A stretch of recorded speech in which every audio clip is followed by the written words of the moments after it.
Seth freaking Rollins, and this is Bretto live on YouTube.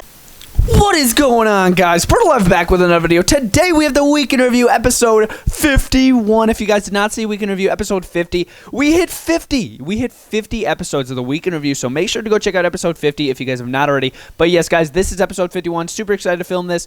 Raw was super weak, in my opinion.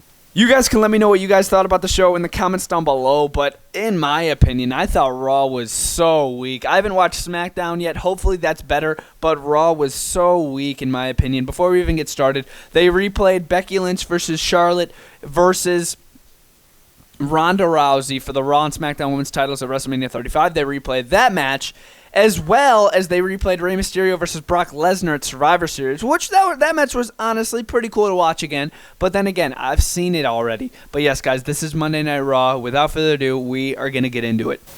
Starting over here, it was Edge basically just repeating what he's been saying over the past weeks. Like, Randy, you put my hands on your wife, you attacked me, tried to get me out of action yet again for more months. I mean, for more years, even take away my career. Edge is basically just saying, I'm going to destroy Randy at WrestleMania. I'm going to hurt Randy at WrestleMania because you mentioned my daughters. I mean, like, all this stuff. So, yeah, I am looking forward to that match. This would have been way better if there was a crowd. Edge would have been out in the ring. It would have been way better with a crowd. Obviously, all this stuff would be better with a crowd. I know, but yeah, Edge basically just talking more about Randy Orton and their match at Mania, which I am honestly looking forward to. Look out for the WrestleMania predictions, which are going to be coming out, or they might already be out. They might already be out on the channel, so if they are, make sure to go check them out. But yeah, WrestleMania predictions coming very, very soon. Moving over here was Shayna Baszler. Actually, it was Becky Lynch up on the Titantron, basically just talking. You know, she's like, yeah, I'm going to take out Shayna Baszler. And I forgot what she was talking about. But yeah, that's how boring it was. I freaking forgot what she was talking about. But yeah, in the end, basically, Shayna Baszler just attacked her from behind, got her into the little submission from behind, and then also slammed her head like she did to Liv Morgan in Elimination Chamber with the whip into the chamber. She actually sent Becky Lynch's head with the same move into the freaking side of the announce table, which was freaking insane. So yeah, that was pretty cool, I guess. But then again, I totally forgot what Becky Lynch was talking about.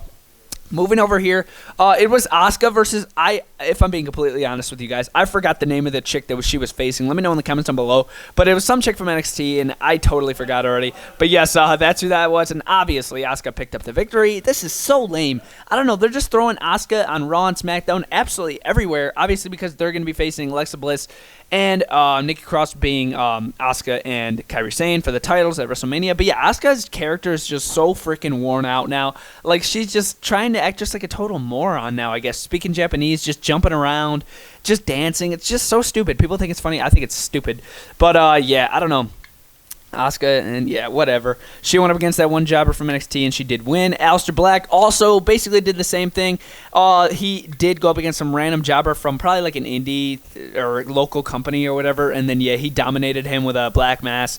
And yeah, and then they announced right after this match, it's going to be Bobby Lashley versus Aleister Black at WrestleMania. I'm like, what? Are you kidding me? Like, getting on WrestleMania is not hard anymore. Like, it used to be like, oh my gosh, you got to work your butt off to get on the WrestleMania card. It's so easy now. I feel like they have so many friggin' matches, and I feel like it's so easy to get on WrestleMania again.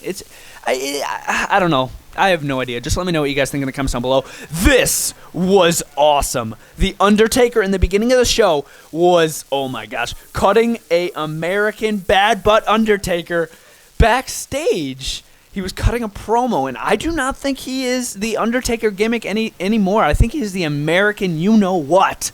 Now, dude, I think he's back as the American, like, motorcycle riding, American flag holding right there. And, yeah, that's the fix-up that I did right there. That's the closest I'm going to get to the American Undertaker right there. But, yeah, he did cut a promo backstage again talking about AJ Styles. And he's like, you mentioned my wife. You mentioned her. And you are going to take the brunt at WrestleMania. But, yeah, Undertaker versus AJ Styles. All these matches at Mania, I'm excited. It's just there's no crowd. It's not going to be the same. And again, like matches like these, like oh my god, this. But yeah, getting away from that. Yeah, Undertaker did cut a pretty decent promo backstage up on the Titantron in the beginning of Raw. I thought it was awesome, talking about AJ Styles, enhancing that rivalry even more for WrestleMania. So I'm super hyped for that. At the end of the show is Brock Lesnar and Paul Heyman coming out yet again, doing the same dang thing they do every freaking week. just coming out and cutting a more stupid promo. Yeah, he beat all these people in the past. Yeah, he's going to face Drew McIntyre. He's going to beat Drew McIntyre, not a spoiler. And then he's like, I don't even know what he said, but whatever, dude. Paul Heyman, leave Brock Lesnar. Leave Brock Lesnar on his own. I want to see Brock Lesnar on his own. He doesn't need Paul Heyman, man. I'm serious. But yeah, again, guys, if you guys haven't heard, if you guys have been living under a rock, it is going to be Brock Lesnar versus Drew McIntyre for the WWE title at WrestleMania. And yeah, that was a little promo right there. A match over here, it was Kevin Owens and the Street Profits versus Seth Rollins, Angel Garza, and Austin Theory from NXT. Because Andrade had some sort of rib injury that Selena Vega had to replace him, and then she got Austin Theory from NXT. I honestly would have chose somebody better, but yeah, she chose Austin Theory, all right. But yeah, it was a tag team match. In the end, Kevin Owens did pick up the victory, but literally 1, 2, 3, Kevin Owens wins with a stunner to, I think it might have been Angel Garza or Austin Theory. It was one of them. And then Kevin Owens wins 1, 2, 3, and then right out of nowhere, Kevin Owens' music didn't even have a chance to hit Seth Rollins with a curb stomp to Kevin Owens.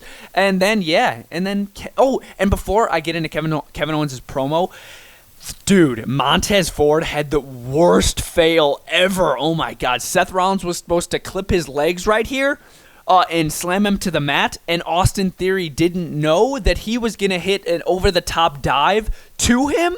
But Montez Ford jumped over the top rope as well, and like Austin Theory kind of moved out of the way, but kind of didn't, and he did not catch him, and he landed right on the steel grate. So Montez Ford, I really hope you're okay. But yeah, getting into the promo of Kevin Owens after the match, Kevin Owens is basically just saying, yeah, some of that stuff that you said last week was true about me not existing and me not having a WrestleMania moment. You having all these WrestleMania moments. And the big part that he brought up is Seth Rollins having all those WrestleMania moments. It wouldn't have been able to happen if he didn't have all this help, like from the Authority, Corporate Kane, Triple H, Stephanie McMahon. Like he's saying all this stuff, and that stuff is freaking true. But yeah, kick butt promo by Kevin Owens. Definitely my favorite part of the show. The match, honestly, was garbage.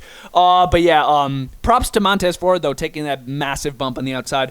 But yeah, Kevin Owens, he cut that banger of a promo, and that was the best part of the entire night, in my opinion, up there with The Undertaker. But everything else, in my opinion, was trash. But yeah, guys, that was Raw. We're going to jump into the SmackDown. Make sure to stay tuned to the rating at the end of the video. And without further ado, we're going to get into SmackDown. Moving into SmackDown, which I thought was a freaking banger of a show. You guys can let me know what you guys thought about it in the comments down below. But I thought SmackDown was way better than Raw. I thought it was so good. Even with no crowd, I thought it was so good. Without further ado, we are going to get into it. Starting over here, it started with Miz TV. And as you guys know, Miz TV always ends with a catastrophe. Miz TV didn't even get started here on SmackDown and ended in a massive catastrophe, of course, because we have the Usos, the New Day, Miz, and Morrison in a triple threat ladder match for the SmackDown tag titles. So, of course, they had to make some hype for that match at WrestleMania. So here we have the New Day, the Usos, and Miz and Morrison. If I had a Morrison figure, he would be out there. But yeah, they were all taking each other out. Miz and Morrison were left standing tall. They did get the best of the New Day and the Usos here tonight on SmackDown by taking them out with freaking ladder shots, kicks, punches, and then Miz and Morrison held up the titles on top of ladders. But yes, I am really looking forward to this triple threat ladder match at WrestleMania, and because they did this here on SmackDown, I'm even more hyped for WrestleMania, and this match especially. That should be really freaking good, but I love that moment right there. And again, guys, before we even go any farther, if you guys did not see the prediction video already, that video is on the channel. We talk about all the matches coming up at WrestleMania 36, so definitely make sure to go check that out. And WrestleMania 36 is later today, which is absolutely insane. But yes, guys, moving over here, it was Naomi versus Tamina versus Lacey Evans in a triple threat match, of course, building up for the Fatal 5-Way that's going to be happening at WrestleMania for the SmackDown Women's title. Tamina did end up winning this match, surprisingly. Yeah, they really are trying to make Tamina look good. I mean, good for Tamina. This is probably going to be the most TV time she's ever gotten in the past couple months, actually. So good for Tamina. Glad she's getting some TV time, taking out some people. But yeah, Tamina did win, and then she did shake hands with Bayley at the end, and then took out Bayley. She did not touch... Wait, no, she did touch Sasha Banks as well. But yeah, left these two in the center of the ring in a twisted heap. So yeah, guys, they're really making Tamina look good. And usually when they make people look good going into WrestleMania, the person that they made look good never usually wins. But I could be wrong. But yeah, check out the prediction video if you guys are interested in that. But yes, Tamina took out literally everybody in her path. This was absolutely insane. Dolph Ziggler versus Tucker of Heavy Machinery, Tucky, whatever you want to call him. Dolph Ziggler got himself disqualified by hitting a zigzag on the steel stairs to Tucker, and then he was about to bash his face in, or do whatever he was about to do. Glad he didn't do it, but whatever he was about to do, he was about to bash his face in with those steel stairs, and then Mandy comes out. He's like, Dolph, what are you doing? She's up on the stair. She's up on the Titantron. Dolph's over here. She's like, Dolph, what are you doing? Stop this. And then Otis comes out, backs Dolph Ziggler away, and then, if you guys have been noticing on the past SmackDowns, this logo has been popping up all over these SmackDowns, and I'm like, what the heck is that? And then it says, the truth will be heard. And I'm like, oh my God, they're finally going to reveal who this is. They didn't reveal who it is, but I'm totally fine with that. Drag this, please. It's so good. But yes, this guy, and then he has a bunch of like secret security camera footage from that Valentine's Day, but the reason that Otis was late to the restaurant was because Sonya Deville, and this is that guy exposing these people the entire time, Sonya Deville sent a text to Otis of the wrong time, so that for whatever reason Sonya didn't want Otis and Mandy to hook up. For whatever reason, she sent the wrong time to Otis so Ziggler could go and get Mandy Rose. So yeah, that was so freaking interesting. One of the best parts of this entire show. One of the best. Oh my gosh, this is so cool. I love this rivalry. And that guy, who do you guys think it is in the comments? Let me know. But yeah, oh my gosh, I'm so interested in that. The truth will be heard. He's in some sort of like insane like spy freaking room. He's got all this green lettering, security footage, his logo with the circles. So freaking cool. One of my favorite parts of the night. Moving over here, it was Daniel Bryan versus Shinsuke Nakamura with Drew Gulak in ringside. Of course, Cesaro and Sami in ringside as well. Pretty decent match up until Cesaro got involved. Ring the bell, and then it was an all-out brawl from there. Cesaro, Sami Zayn, and Shinsuke. The numbers were too much for Drew Gulak and Daniel Bryan, and then in the end, Daniel Bryan literally took a neutralizer. He took a Kinshasa kick, and he also took a Halula kick. They left Daniel Bryan in a twisted heap, just like Tamina left all these women over here.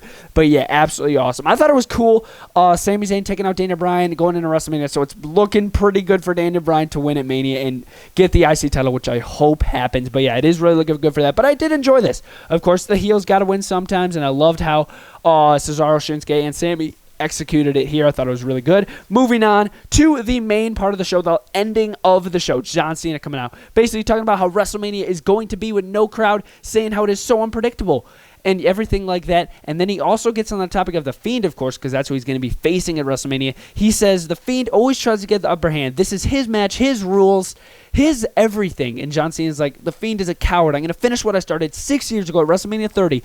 And then, done. The lights go out. And then The Fiend, listen to what I'm saying here. The Fiend is up on that balcony. If you guys remember, Elias got thrown off of it by King Corbin last week. The Fiend, all dressed up, is up on that balcony. Lights go out again. Bray Wyatt is right behind John Cena. The lights go out again. The show ends. And I'm like, oh my God. I am so hyped for WrestleMania now. You guys are probably like, dude, how is this guy hyped for WrestleMania? There's no crowd. It doesn't matter, in my opinion. I think it's going to be awesome. It's Wrestle-Frickin-Mania. How are you not excited? But yes, the reason they were able to do this, how The Fiend was up there, the next second Bray Wyatt was down there. The show was pre-recorded, but I'm totally fine with that. This was still an awesome, well-thought-out moment. Thought it was awesome. But yes, guys, that was Raw and SmackDown in a week in review setup style. Really hope you guys enjoyed this video. If you did, make sure to smash that like button. Comment down below which show you guys thought was better this week, Raw or SmackDown. Make sure to check out all the WrestleMania videos that are going up. We did a setup. We did a toy hunt. We also did the prediction video. Make sure to check them out all on the channel. Follow me on Instagram at BrettoLive Figures. And, of course, we got to rate the shows. For Raw this week, I'm going to be completely honest. I have to give Raw a 5 out of 10. I do. Man, I do have to give Raw a 5 out of 10. And for SmackDown over here, I'm going to give it an 8. I thought it was freaking amazing. But yes, guys, that has been the week in review. Really hope you guys enjoyed. Bretto Live. Out.